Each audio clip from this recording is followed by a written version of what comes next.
One of my favorite things to do during the summer is pound the banks on a good water year with dry flies on the lower Yuba. While we don't get to fish dry flies all the time here in Northern California, when we do, it can be pretty good. So a lot of times we fish a chubby Chernobyl, some sort of foam hopper pattern, and a dropper beneath it. Well, I think California trout, if you give them the option, they're going to eat the nymph over the dry fly most times. So what I like to do is I like to give them a second dry fly option, something right in the film, something smaller, a little more natural looking. And for that, I came up with Hogan's all-purpose red dry fly. So call it a dry fly, call it a merger, whatever it is. I fish it right behind a big chubby Chernobyl all summer. Also fishes well in the film as a general attractor. Just a nice pattern to have in your arsenal that's going to do a lot of different things for you.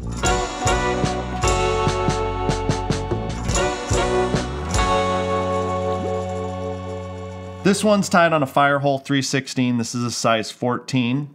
Again, I start with 8/0 camel thread, and I kind of like this fly to sit in the film, okay?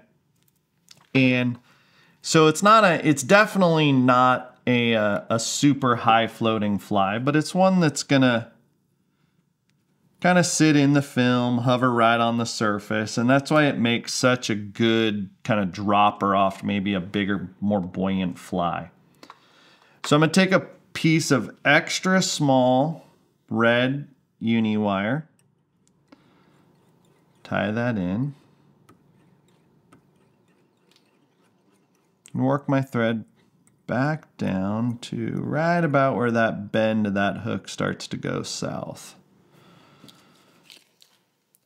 I'm going to take a clump pheasant tail, about the same amount you would for a pheasant tail nymph of this size. Take it in and give it a pheasant tail. Something to kind of sit down in the water. Take that thread, rip it forward. Then I'm just going to palmer that pheasant tail like you would tie a pheasant tail nymph. Palmer it up right about a little past halfway. Right about if you were going to tie a parachute fly, I think the proportions would be correct. Trim it off. Then I'm going to take that wire. I like the small, just I feel like maybe it's a little lighter, or excuse me, the extra small, but you could get away with small. And I'm a huge fan of red as an attractor color. You'll see that in this fly, somewhat of a theme. So then I'm going to take some red buggy dub. And you can use, this is one of those where less is more. Just kind of give it a loose. I like the Mountain Bayou dub, which is kind of a boutique dubbing brand. But anything with a little bit of fuzz that's going to kind of come back like that. Then I'm going to give it a little bit of an underwing. One of my kind of favorite things to do is just take some clump of CDC off the feather. This is just dun color. Tie it right in there as an underwing.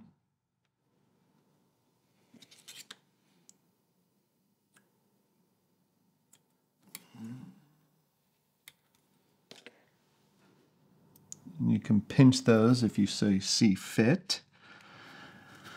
Then I'm going to take some bleached.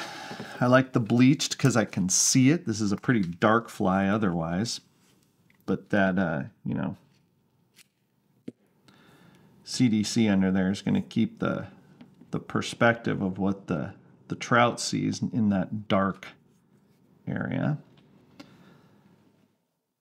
Put it in my hair stacker. Stack it up.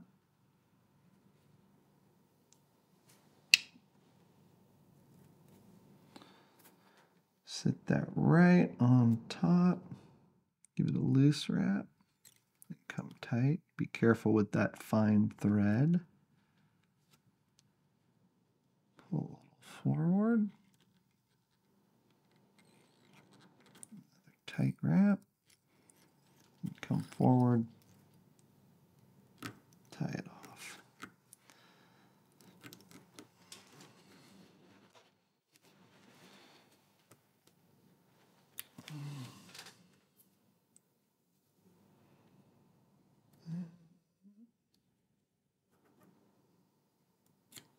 Trim that hair. You are good to go. Hogan's all-purpose red emerger.